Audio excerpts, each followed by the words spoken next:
Paolo Avellino, bongga ang Christmas gift kay Kim Chu. Ayaw namang i-reveal ni Paolo kung ano ang Christmas gift niya kay Kim bukod sa sinasabi niyang life-changing gift. Natawa siya dahil tila iba raw ang naging pakahulugan ng iba sa sinasabi niyang life-changing gift. Well, tanungin niyo siguro si Kim. Natatawang pahayag nito.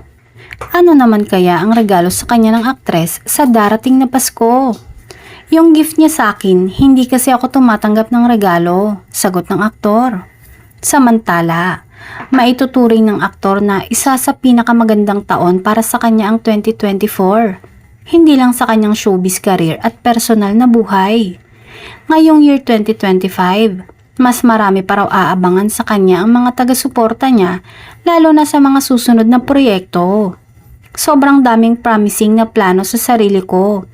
And I hope na magawan ko ng maayos with the help of other people too. Samantala, isa lamang ang sinisiguro ng aktor. Sasalubungin nito ang bagong taon kasama ang rumored girlfriend na si Kim Chu.